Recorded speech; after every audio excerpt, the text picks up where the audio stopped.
हरिओम। श्री गुरुभ्यो नमः। स्वागत है आप सबका आज के इस व्याख्यान में। अष्टाध्यायी भगवान पाणिनि जी के द्वारा लिखित जो है उसे हम पढ़ रहे हैं काशिका वृत्ति के साथ। इसमें हम लोग अब तक न पदांत द्विर्वचन वरे ये लोपस्वर सवर्णानुस्वार दीर्घजश्चर विधिषु, ये जो एक बड़ा सा सूत्र है उस सूत्र को पढ़ रहे हैं। और उस सूत्र में भी हमने यह जाना कि अचः परस्मिन् पूर्व विधौ, इस सूत्र के द्वारा पर को निमित्त मानकर अच के स्थान पर जो हुआ आदेश है वह आदेश पूर्व के स्थान पर कोई विधि करनी हो तो स्थानिवत माना जाता है। ऐसी बातें हमने जानी थी। परंतु अब आगे क्या कह रहे हैं कि पर के स्थान पर जो अच के स्थान पर जो हुआ कार्य है वह स्थानी के समान नहीं माना जाता है। कब? कुछ परिस्थितियों में। वे परिस्थितियां कौन कौन सी हैं? तो वो 10 बताई गई थी। कौन कौन सी? पदांत, द्विर्वचन, वरे, यलोप, स्वर, सवर्ण, अनुस्वार, दीर्घ, जस और चर। इतने 10 प्रकार की विधियों में अच के स्थान पर हुआ जो कार्य है, यानी स्वरवर्ण के स्थान पर हुआ जो कार्य है, वह अपने स्थानीय के समान यानी स्वरवर्ण के समान नहीं माना जाता। ठीक है। तो इसमें भी हमने पदांत वाली बात समझ ली थी। कौस्तः, यौस्तः इत्यादि, कानि संति, यानि संति इत्यादि में जो नसोर लोप से आ का लोप हुआ है वह आ का लोप हुआ है, अ के स्थान पर हुआ है। स्वर वर्ण के स्थान पर हुआ आदेश वह स्थानिवत नहीं माना जाएगा, क्योंकि यदि स्थानिवत माना जाता तो पद के अंतिम वर्ण औ के स्थान पर आव होने लगता। पदांत विधि की बात उदाहरण कल हमने देख ली थी। द्विर्वचन का, द्वित्व का भी यह है उदाहरण दध्यत्र, मध्वत्र इत्यादि देख लिया था। और वरे, वरे एक प्रत्यय लगकर यायावर जो शब्द बनता है इसको भी हमने देख लिया था। यह 3 उदाहरण हो गए थे। आज चौथे उदाहरण यलोप, स्वर, सवर्ण, अनुस्वार, इन 4 को कम से कम देखेंगे। और इन 4 के आगे जो और कोई है तो यदि समय रहा तो उसको भी देख लेंगे। तो क्या बाकी है? यलोप, यानी यहां आगे उसकी व्याख्या मिलेगी। आकार लोपश्चात् अस्माद् वचनात् न भवति। यलोप का विवरण शुरू कर रहे हैं। यलोप विधिम प्रति अजादेशो स्थानिवत न भवति। मतलब क्या है? य का लोप हुआ हो, नहीं, अच के स्थान पर कोई हुआ है आदेश, वह आदेश या का लोप करने के विधान में स्थानी के समान नहीं माना जाता। या का लोप का विधान। ठीक है। तो अब देखिएगा,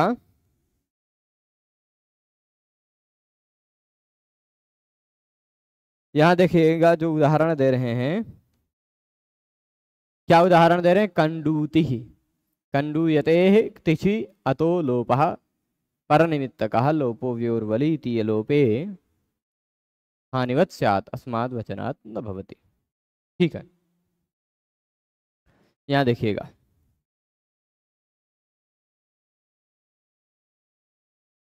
बनाते हैं रूप, लाल कलर से लिखते हैं। ठीक है।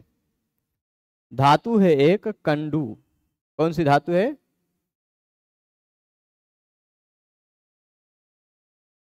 ये कंडू धातु है। ये कंडू का मतलब क्या होता है? कंडू का तात्पर्य वो मत समझिएगा कि जो गाय के गोबर से बनाया जाता है ना।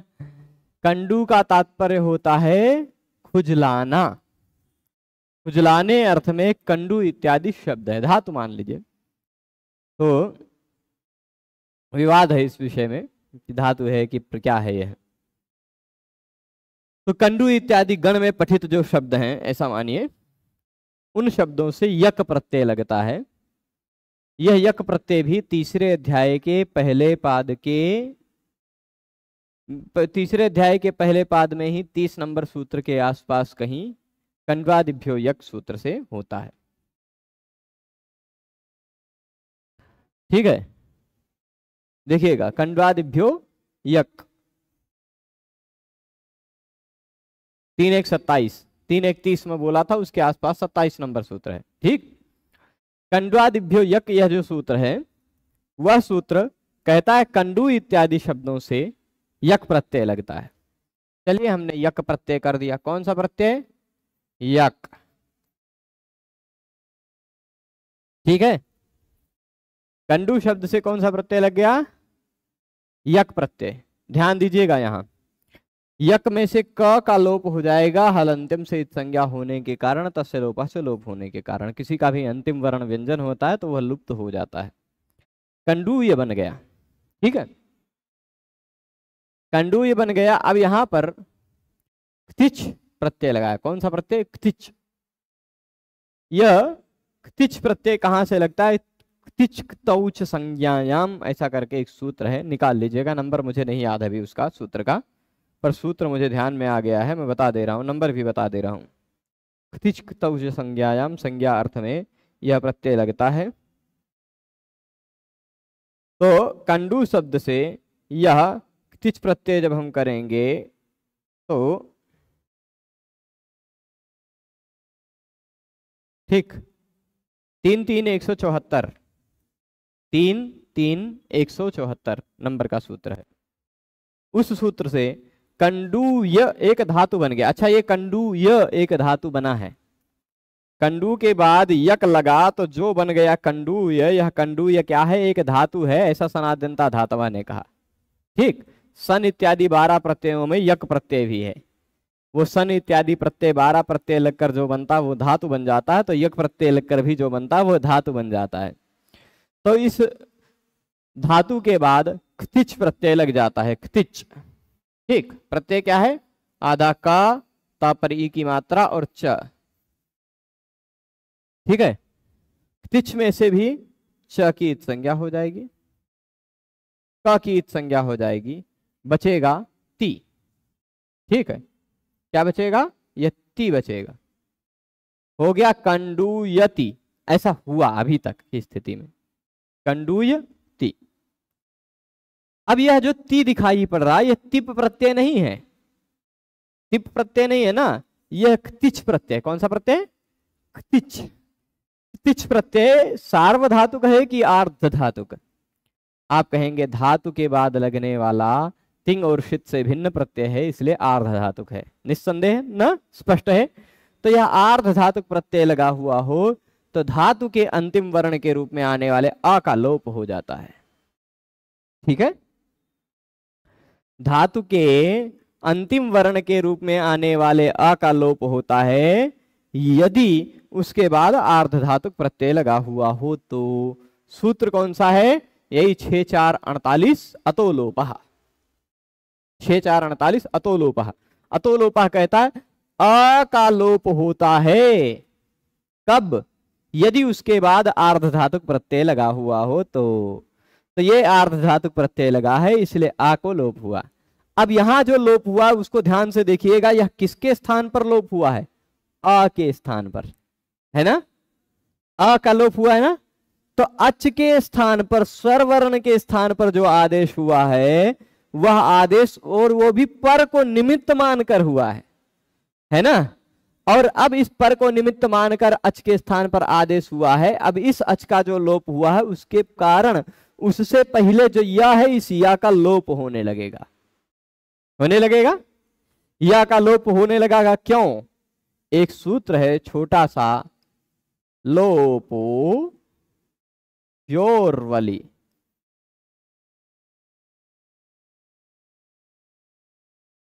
व्याकरण वालों का मजाक उड़ाने के लिए किसी एक कवि ने क्या, कुकवि ने एक श्लोक लिखा है। उस श्लोक में इस सूत्र को भी जगह दी है ना, कि व्याकरण वाले लोग, व्याकरण पढ़ने वाले लोग कटु कटु शब्दों को पढ़ते हुए अब्दों को बिता देते हैं। ऐसे कटु कटु शब्द कौन से हैं उसका उदाहरण देते हुए कहते हैं तिड्ढाणै द्वयसच्युटोऽसिंहसोऽस्तिप्तस्जिसिप्तस्थमिव वस्मस्ताहसि चष्टुनाष्टुरतय्य सच्छोट्यचोन्त्यादिटिः लोपो व्योर्वलिवृद्धिरेचि अचिभं दाधाग्वदाप्से चटेः इत्यब्दानखिलान् नयन्ति कतिचित् शब्दान् पठन्तः कटून्। तो ऐसे कुछ कड़वे कड़वे शब्दों को पढ़ते हुए व्याकरण शास्त्र वाले लोग अब्दों को बिताते हैं, वर्षों को बिताते हैं। यह तात्पर्य वहां मतलब कटाक्ष किया गया व्याकरण शास्त्र पर व्याकरण शास्त्र के बिना कोई शास्त्र कहाँ से आएगा, है ना। तात्पर्य वहां यह भी लिया जा सकता है कि खाली व्याकरण ही जीवन नहीं है, केवल उसी में ही जीवन नहीं बिताना है। यह संस्कृत भाषा को सीखने का एक साधन है, यह संस्कृत के शास्त्रों को जानने का एक साधन है। चलेगा, वो विषयांतर हो जाएगा। अब यहां पर आते हैं। यह लोपो व्योर्वली जो सूत्र है वह, इसका सीधा सीधा अर्थ इतना है कि व और या का लोप होता है। किसका? व और या का लोप होता है, व्योह लोपः। कब? यदि व और या के बाद वल हो तो। अब देखिए इस या के बाद वल है कि नहीं? या के बाद वल है ना। तो या के बाद वल है, इस या का लोप हो रहा है, या का लोप हो रहा है ना। अब यहां देखिएगा, एक मिनट। अच्छा देखिए क्या होता है, जो साहित्यिक व्यक्ति होता है, साहित्यिक व्यक्ति व्याकरण पढ़ लेता है, अपने आप को व्याकरण का बहुत अच्छा जानकार समझने भी लग जाता है, लेकिन वह कहीं कहीं कुछ कुछ कमी कर जाता है व्याकरण शास्त्र में। वह उसके शास्त्र ज्ञान की सीमा बता देता है। मैं अभी उदाहरण दूंगा, यह कथन मैंने कहा है उसका उदाहरण भी दूंगा, अभी यहीं से उदाहरण दूंगा। तो कंडूयति यहां तक पहुंचे हैं। यदि वल हो तुरंत बाद में, या के तुरंत बाद क्या है? त वल में आता है। वल प्रत्याहार में या के अतिरिक्त कोई भी व्यंजन हो वह सब आता है ना। वल में सब आ जाते हैं, या केवल नहीं है। तो हमारे गुरुजी कहते थे कि वल ऐसा वल है कि जिसकी कमर टूट गई है ना। मतलब कमर टूट गई, सारे वर्णमाला हिंदी की वर्णमाला लिखी जाए तो क ख ग घ ङ छ छ ज झ ञ ट ठ ड ढ ण त थ द ध न प फ ब भ म, ये सारे ऊपर के वर्ण हो गए। फिर नीचे से शुरू हुआ य व र ल श श श ह क्षत्र ज्ञ इत्यादि, इतना तो लिखा जाए। तो वहां बीच में पड़ता है य, वही खाली गायब, बाकी सब चाहे। तो यानी इसकी कमर टूट गई ऐसा बोला करते थे, वो ध्यान में आ गया। तो कंडूयति, ठीक, यहां ती वल है, इसके त वल है, ती नहीं त वल है, इसके कारण कंडूय के या का लोप होने लगा तो बना कंडूति। बनेगा ना कंडूति। यह जो कंडूति बना है, यहां गौर ध्यान देने वाली बात यह है कि य के बाद जो अ का लोप हुआ था वह यदि स्थानिवत मान लिया जाता अचः परस्मिन् पूर्व विधौ सूत्र के द्वारा, क्योंकि अच के स्थान पर हुआ है आदेश, पर को निमित्त मानकर हुआ है आदेश, और पूर्व वर्ण य के स्थान पर विधि की जा रही है, तो अचः परस्मिन् पूर्व विधौ से यदि इसको हम स्थानिवत मान लेते तब अ स्थानी था, या के बाद वल नहीं है, या के बाद अ है, ऐसा माना जाता, और इस या का लोप ना हो पाता और कंडूति रूप न बनता। ठीक है, तो यलोप करने की विधि में भी अचः परस्मिन् पूर्व विधौ से जो स्थानिवत भाव होना चाहिए था वह नहीं होता, यह निष्कर्ष हुआ। यलोप का भी उदाहरण आप समझ गए होंगे। जरा अब हम थोड़ा सा पिछले सूत्र में लेके चलते हैं, एक और दिखाना चाहते हैं आपको। हाँ,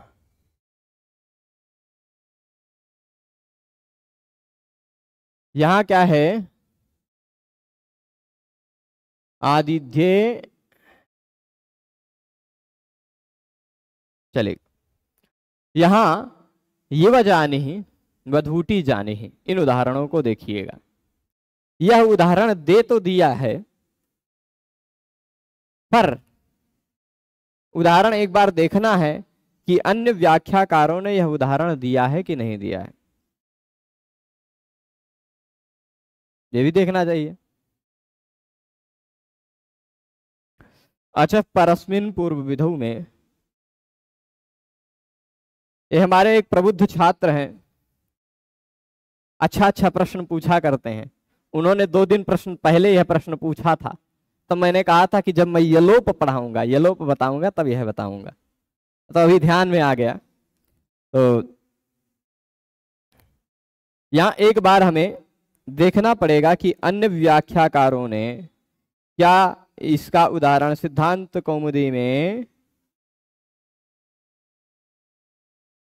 कुछ दिया है। संपूर्ण उदाहरण कहीं दिया ही नहीं है, न सिद्धांत कौमुदी में, न लघु कौमुदी में, अन्य किसी भी व्याख्याकार ने नहीं दिया है एक एक का, प्रत्येक का उदाहरण।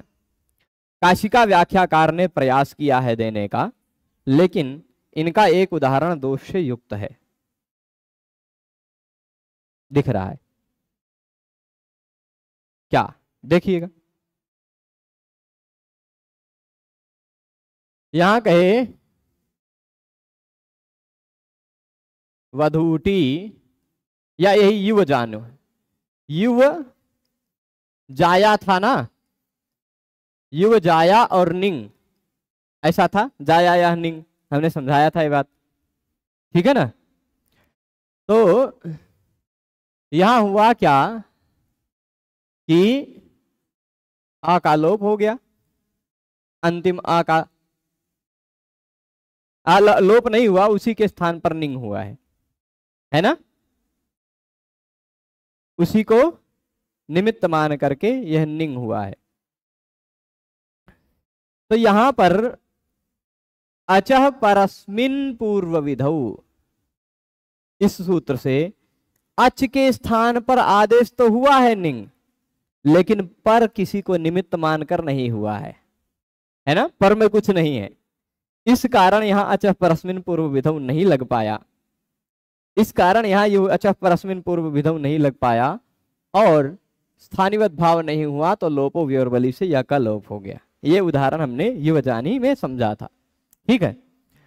अब यहां ये जो परस्मिन में उदाहरण दे दिए, परस्मिन में उदाहरण दे दिए, यहां उनका कथन था कि क्या यहां यलोप वाला निषेध चल सकता है, क्या यहां यलोप वाली बात चल सकती है? नहीं चल सकती। क्यों नहीं चल सकती?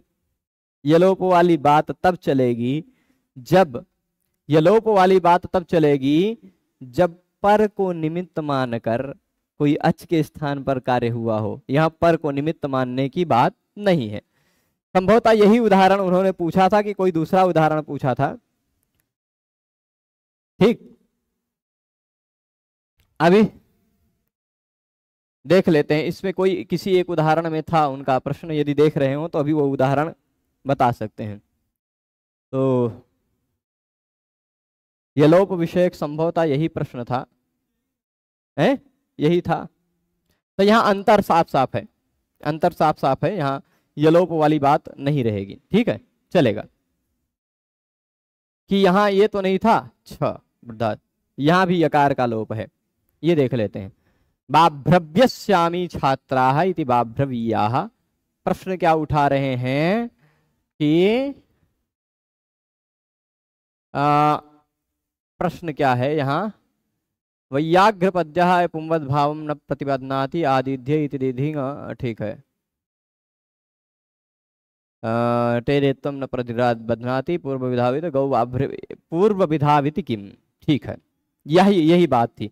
बाभ्रवीय वाला प्रश्न था, देखिएगा, बाभ्रव्य,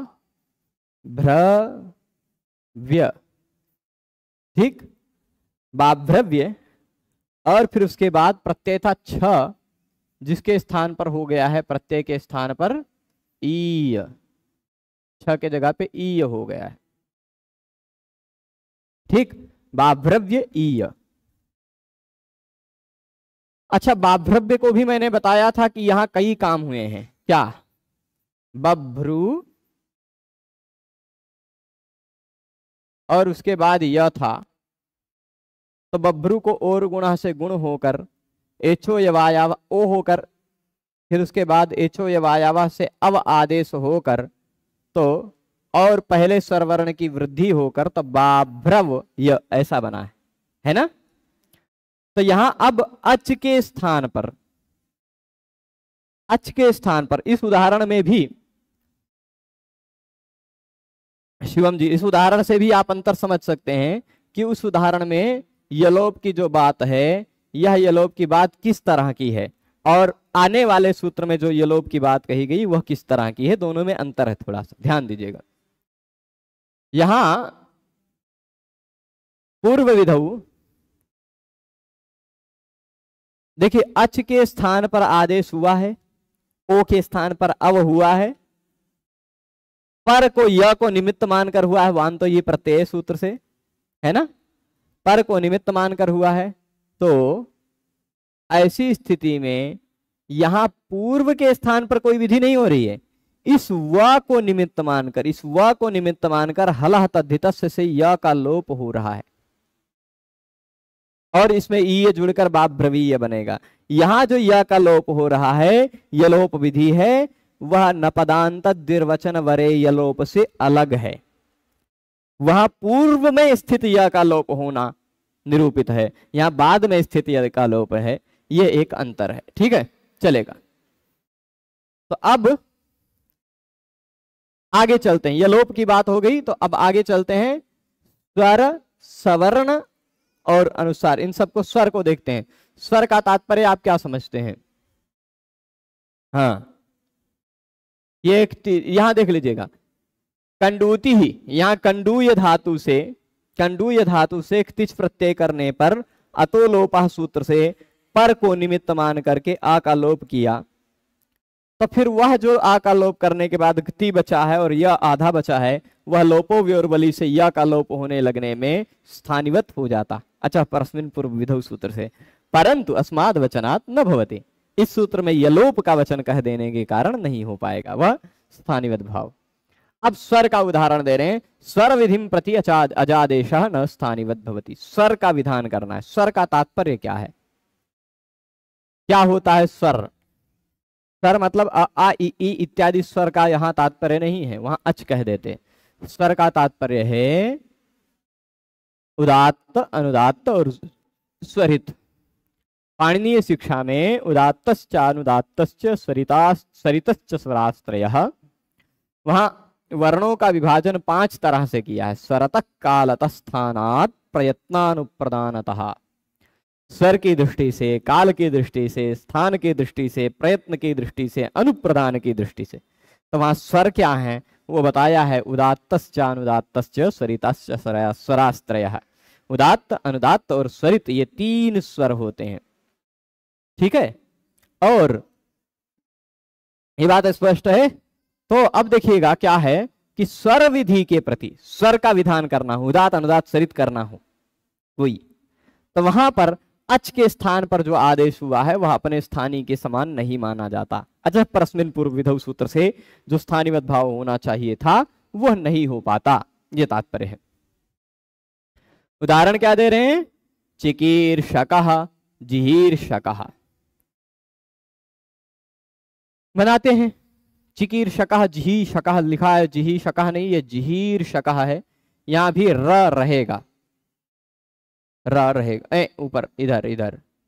ठीक है, चिकीर्षकः, जिहीर्षकः।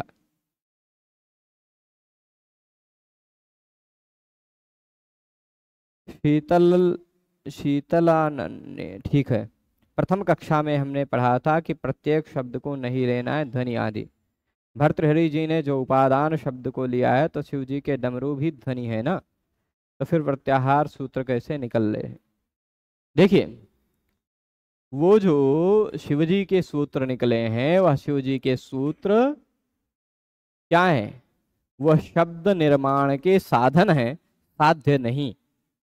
ये बात ध्यान रखिएगा, हम लोग उनको शब्द के रूप में नहीं कह रहे हैं, वो शब्द के निर्माण में साधन के रूप में प्रयुक्त हैं। ठीक है, और सामान्य शब्द नहीं है वो, शिव जी के ढक्का से उत्पन्न साभिप्राय शब्द है। हम सबके डमरू की ध्वनि नहीं है भाई, हम सबके डमरू की ध्वनि होती तो डम डम डम डम डम डम डम होता है ना, तो वह शिव जी की ध्वनि है, इस कारण वह विशेष रूप से उपादान है ना, विशेष रूप से उपादान होता है। जैसे सामान्य एक छोटा सा उदाहरण और दे देते हैं, कोई ऐसी वस्तु है जो वस्तु आप ग्रहण नहीं करते, खाते नहीं हैं, परहेज है कि ये हमें नहीं ग्रहण करना है, पर संयोग से कहीं मंदिर में गए हैं और कह दिए भगवान का प्रसाद है, तो आप वो ले लेंगे और ग्रहण कर लेंगे, है ना। तो वह भगवान से जुड़ जाने के कारण वह अनुपादेय वस्तु भी जो आपके लिए है वह उपादेय हो जाती है, ये बात है। तो चिकीर्षकः जिहीर्षकः इन दोनों पर आते हैं हम। यहां स्वर की विधि का उदाहरण है, देखिए क्री धातु है, मूल रूप में क्री धातु है और हरि धातु है, क्री हरि, इन दो धातुओं से धातु कर्मणः समान कर्तृकाद इच्छायाम वा 3 1 6 के आसपास सूत्र होगा, 3 1 6, धातु कर्मणः समान कर्तृकाद इच्छायाम वा, इस सूत्र से सन प्रत्यय लग जाता है। 7 है, 6 के पास कह रहा था, 7 है, ठीक है कोई बात नहीं, 3 1 7 नंबर सूत्र है। तो जो सन प्रत्यय लगेगा जब क्री धातु से या हरि धातु से, तो क्री धातु और हरि धातु को द्वित्व हो जाएगा, तो क्री क्री सन, हरि हरि सन, ऐसा रहेगा, क्री क्री स हरि हरि स, ऐसा होगा, ठीक है। अब अच्छा पहले ऐसा करते हैं, क्री सन करते हैं, ठीक है, समझ लेते हैं, बढ़िया से बताते हैं। क्री धातु है, मैं क्री लिख रहा हूं, इस क्री में आप क के जगह पे ह रख के हरि भी समझ लीजिएगा इसी तरह, ठीक। बार बार धुंधला हो जाता है, ठीक है जी, हम ऐसा कुछ कर देते हैं कि अब नहीं होगा, रुकिएगा। नारायण नारायण, काहे हो कैमरा जी, आतंक मचाए हो, नहीं ये तो पूरा करिया कर दिया हमको।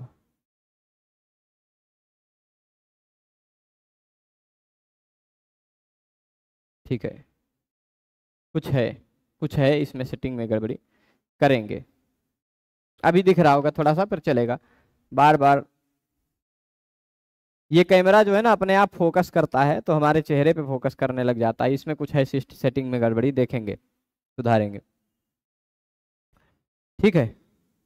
तो अब हम लोग देखते हैं क्री और इसके बाद लगा है धातु कर्मणः समान कर्तृकाद इच्छायाम वा, इस सूत्र से सन प्रत्यय, सन का बचता है स, सन का क्या बचता है स, यह आर्ध धातुक प्रत्यय है। अब आप देखिए क्री से शुरू करे रहे हैं, हम जाएंगे चिकीर्षकः तक, ठीक है। क्री सन, सन स बचा है, एक सूत्र है ऋत इद धातु, ठीक है। अच्छा ये क्री धातु जो है ना,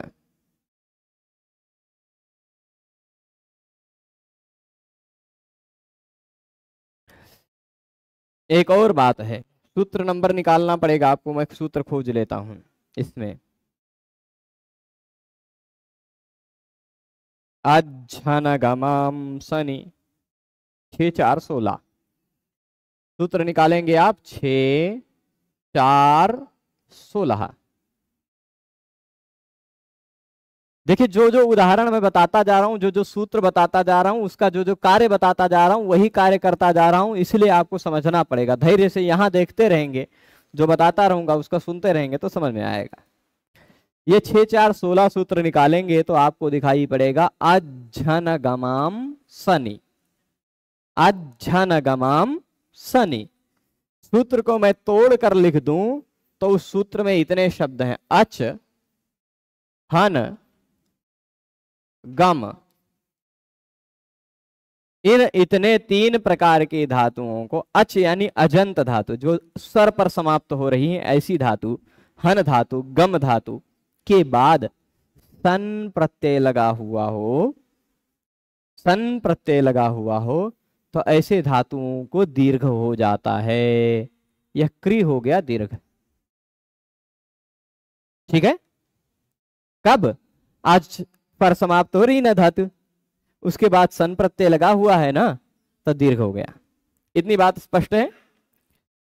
अब दीर्घ री यदि हो धातु में दीर्घ री हो, तब आप उस सूत्र को कैसे भूल सकते हैं? ऋत इद धातोः को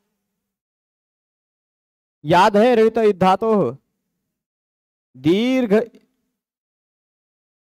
देखिएगा कैसा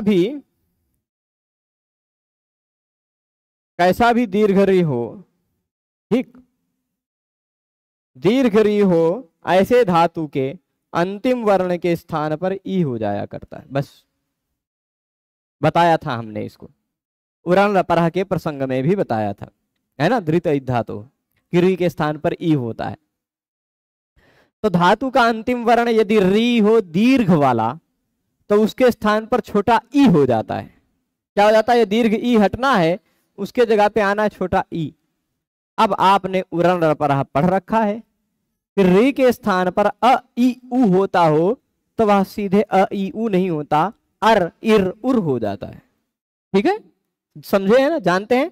तो यानी रीत इद धातु ने री के जगह पे ई किया, लेकिन वह ई नहीं आया, इर आया। ई आधा र है ना, इर।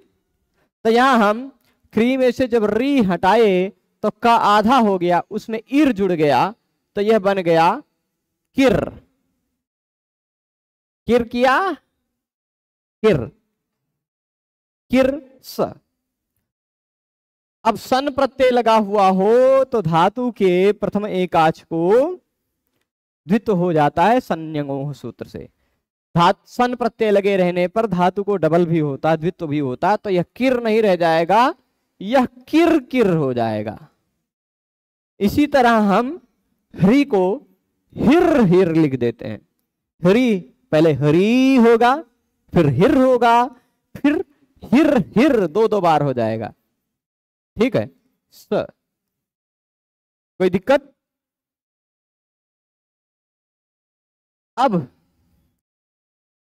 जहां भी डबल होता है वहां पहले वाले को अभ्यास कहा जाता है। डबल होता है वहां पहले वाले को अभ्यास कहा जाता है। सूत्र है पूर्वोभ्यास। ठीक, सूत्र क्या है? पूर्वोभ्यास। पूर्व वाले को अभ्यास कहा जाता है। चलिए ठीक है, तो यानी पता चला पहला वाला किर अभ्यास है, पहला वाला हिर अभ्यास है। अभ्यास में केवल एक व्यंजन रहता है, बाकी सारे व्यंजन लुप्त हो जाते हैं। ऐसा हलादि शेषा नियम है। तो हलादि शेषा ने इस अभ्यास के र का लोप कर दिया, इस र का लोप कर दिया। अब बच गया की किर, की किर स, ही हिर स। ठीक, अब सूत्र है एक थी, जो सूत्र आप पढ़े हैं, कई बार प्रसंग में आया है और कई बार अभी और आएगा, बहुत ही आएगा। कुहोश्चुः, कवर्ग और ह के जगह पर चवर्ग हो जाता है यदि कवर्ग और ह अभ्यास के पहले वर्ण के रूप में हो तो। यह कवर्ग, यह ह दोनों के स्थान पर चवर्ग होना है। ठीक, तो कवर्ग के क के स्थान पर हम च कर देंगे, की बन जाएगा ची, इसमें कोई दिक्कत नहीं है। पहले वर्ण के स्थान पर पहला वर्ण कर देंगे, यानी अघोष अल्प प्राण के स्थान पर अघोष अल्प प्राण कर देंगे। ठीक, परंतु ह के स्थान पर चवर्ग करने लगेंगे तो इन पांचों में से क्या आना चाहिए? च, छ, ज, झ, य। तो अब ह जो है वह संवारनाद घोष है, च छ विवार श्वास अघोष है ना, इसलिए ये नहीं हो पाएंगे। ह महाप्राण है, ज और य अल्प प्राण है, इसलिए ये भी नहीं हो पाएंगे। निष्कर्ष निकल गया ह के स्थान पर होगा तो झ होगा, झ हो गया, तो यह ही जो था वह बन गया झी। कौन सा बन गया? झी। और अभ्यास में पहला वर्ण महाप्राण हो तो उसके स्थान पर अल्प प्राण हो जाता है। अभ्यास के चर्च सूत्र का नियम है, शॉर्टकट में मैं बता रहा हूं। तो इस झ के स्थान पर उसी की तरह अल्प प्राण जी हो जाएगा। जिहिर स चिकिर स, यहां तक पहुंचे हैं। यहां पर जिहिर स चिकिर स,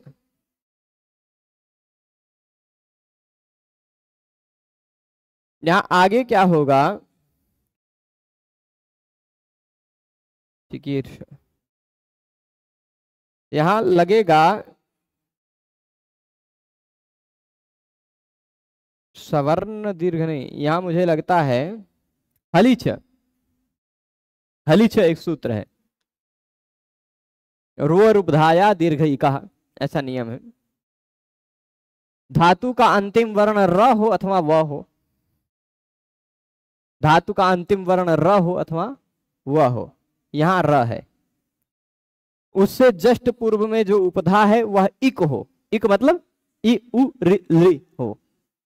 ठीक, धातु का अंतिम वर्ण र हो अथवा व हो, उसका तुरंत पहले का वर्ण इ उ हो, है ना, इ उ रि हो, और उस धातु के बाद लगे हुए प्रत्यय का पहला वर्ण हल हो, व्यंजन हो। तीन शर्त है, प्रत्यय का पहला वर्ण व्यंजन होना चाहिए, धातु का अंतिम वर्ण र अथवा व होना चाहिए, उस धातु के अंतिम वर्ण र अथवा व से पहले वाला वर्ण इक होना चाहिए, तो उस इक को दीर्घ कर दिया जाता है।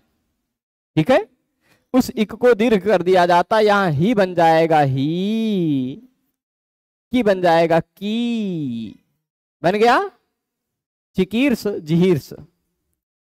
आपने आदेशक प्रत्ययो नियम पढ़ा होगा, यदि इण अथवा कवर्ग के बाद, इण मतलब ई उ रिलरी ए ओ ऐ औ ह या व र ल, इतने वर्णों के बाद, अथवा कवर्ग क ख ग घ ङ के बाद दंत स आता हो आदेश का अथवा प्रत्यय का, तो उसके स्थान पर मूर्धन्य श हो जाता है।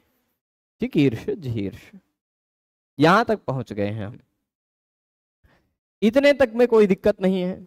अब होगा क्या, इस चिकीर्ष और जिहीर्ष में, क्योंकि सन प्रत्यय लगकर बना हुआ यह शब्द है चिकीर्ष और जिहीर्ष। देखिए र अगर तुरंत बाद में व्यंजन पाता है तो उसके मूड़ी पे चढ़ जाता है, यहां भी र को हम इसके सिर पे चढ़ा दिए, बन गया जिहीर्ष चिकीर्ष, ये बन गया है। यह चिकीर्ष और जिहीर्ष एक धातु है। क्या है? धातु है, सन प्रत्यय लगकर बना हुआ धातु। और इन धातुओं के कृदंत भी रूप होते हैं, सभी धातुओं के कृदंत में रूप बनते हैं। तो हमने णुल त्रिचौ, इस सूत्र से णुल त्रिचौ, धातु के बाद णुल प्रत्यय कर दिया। कौन सा प्रत्यय? णुल। ये छोटा प्रत्यय नहीं है, बहुत काम का प्रत्यय है। पाठक, कारक, याजक इत्यादि शब्दों में जो अक अक अक दिखाई पड़ता है, ज्यादातर जगह अक वाले में यही प्रत्यय लगा रहता है। ठीक है, वाचक, पाचक, प्रवाचक, है ना, शोषक, उद्घोषक, जो कुछ भी होता है, अक कर्ता अर्थ में यह प्रत्यय होता है। तो चिकीर्ष मतलब करने की इच्छा, जिहीर्ष मतलब हरने की इच्छा। रावण को सीता जी के हरने की इच्छा हुई, तो रावण सीताम जिहीर्षति, ऐसा कह सकते हैं। अथवा रावण सीताम रावण जिहीर्षकः सन दंडकारण्यम आगतः। जिहीर्षकः रावणः, जिहीर्षकः मतलब हरण करने की इच्छा का कर्ता, हरण करने की इच्छा का कर्ता। ठीक है, जिहीर्षकः तो करने की इच्छा का जो करता है वह चिकीर्षकः। चिकीर्षकः मतलब ऐसा कह सकते, कोई काम करना है, उस काम को करने की जिसमें इच्छा हुई वह चिकीर्षकः कहा जा सकता है। चलेगा, णुल प्रत्यय में से केवल बचता है वू। ठीक, और इस वू के जगह पर युवो रनाकौ, इस सूत्र से हो जाता है अक। ठीक, अक, वु के जगह पर अक हो जाता है, यू के स्थान पर अन, वु के जगह पे अक। नयन है ना, वदन, करण इत्यादि में जो अन अन दिखाई पड़ रहा है वो भी यू के जगह पे हुआ है अन, और पाठक कारक वाचक इत्यादि के जगह पे जो अक अक दिखाई पड़ रहा है वो वु के जगह पे हुआ है अक। ठीक है, एक ही सूत्र से होता है वो रनाकौ। यहां चिकीर्ष अक, जिहीर्ष अक। ठीक, यहां धातु कौन सा है, ध्यान दीजिएगा, कौन सा धातु है, धातु का अंतिम वर्ण अ है, उसके बाद लगा हुआ प्रत्यय आर्ध धातुक है, तो अतो लोप से आ का लोप होगा, होगा होगा ना। यहां जो आ का लोप हुआ है,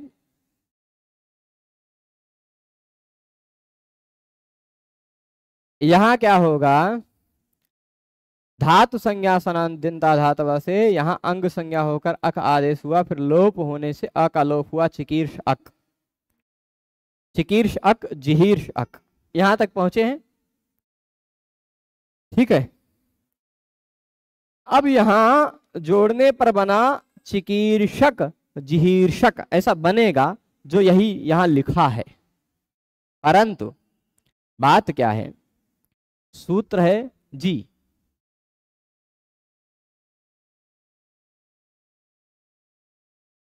नहीं, यहां णुल प्रत्यय लगे रहने पर ही पहले ही लोप हो गया है, वो के स्थान पर अक बाद में आया है। ठीक है, ऐसा कर सकते हैं, और वह आर्ध धातुक प्रत्ययों के विषय में ये ज्यादा प्रबल मानेंगे तो लोपा को। ठीक है, तो अब देखिएगा, हमने अतोलोपा से अकालोप किया, यहां होता है ये जो प्रत्यय, कौन सा प्रत्यय है, कौन सा प्रत्यय है ये, अकमत कहिएगा, णुल कहिएगा, णुल, णुल में ण की संज्ञा हुई है इसलिए णित है, और णुल में ल की संज्ञा हुई है इसलिए लित है। ठीक, ल की संज्ञा वाला जब प्रत्यय लगता है तो एक सूत्र यह है लिति, ये आप लिट्टी चोखा वाला लिट्टी मत समझिएगा, लिति है, लिति।